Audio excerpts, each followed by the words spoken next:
How to crate train a dog with separation anxiety. Is your dog struggling with separation anxiety? Living with a dog who cannot be by himself can be extremely taxing on the owner.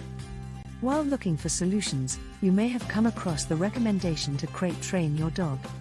But does crate training really help with separation anxiety? The quick answer is no. If your dog already has ingrained separation anxiety, crating alone cannot change this. You will need to take a number of other steps to effectively address this behavior. In combination with other approaches, though, crate training can help a dog work towards decreased separation anxiety. Crate training tips for dogs with separation anxiety. Exercise is your best friend. Anxiety is a form of energy, and dogs don't know how to deal with that energy, so they howl, chew up furniture, or even start gnawing on themselves. A good way to deal with this is to get rid of as much of that energy as possible.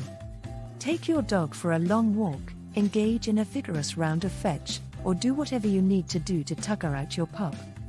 Make the crate inviting.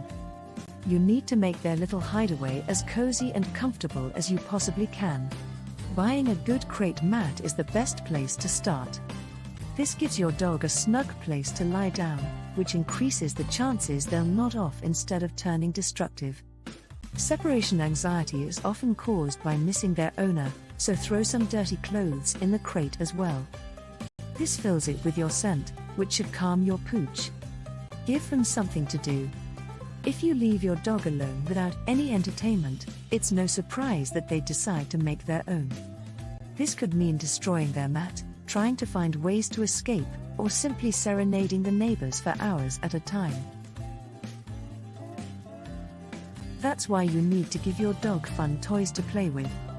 Puzzle toys and chew toys are a good bet, as they last a long time and provide mental and physical stimulation. Train them to expect your departure and arrival.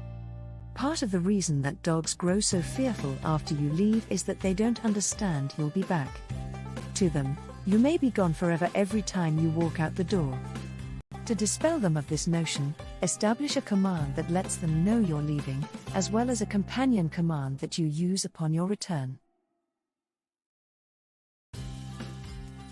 This can be anything, something as simple as "I'll be right back" and "I'm home" works just fine.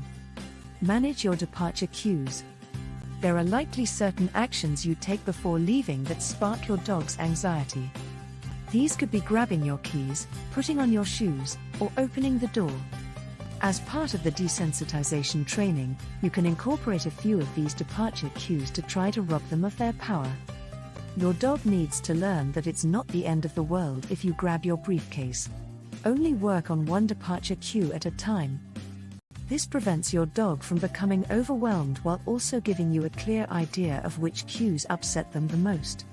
Vary the training.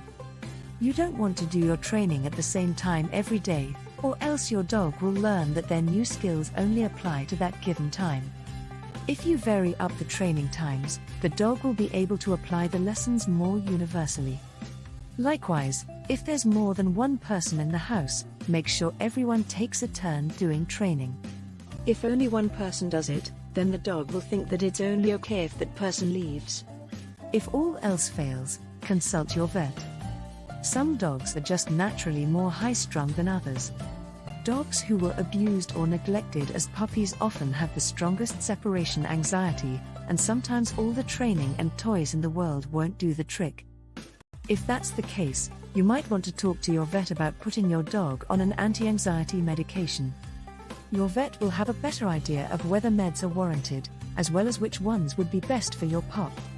No matter what, don't punish your dog. It's definitely frustrating to come home to a stain on the carpet or a destroyed pillow, but it's important not to scold or punish your dog for these behaviors. For one thing, they won't make the connection between the punishment and a behavior that has long since finished, and being punished by the one they love is likely to ramp their anxiety up even more. So, keep your composure and practice a little empathy. Remember, they're upset because they miss you, and the last thing you want is to punish them for that. If you're consistent and empathetic with your application of solutions, you should have your dog's anxiety under control in no time. There's nothing worse than a sad dog, but the strategies shown here will help you teach your pet how to stay calm and confident, no matter what happens.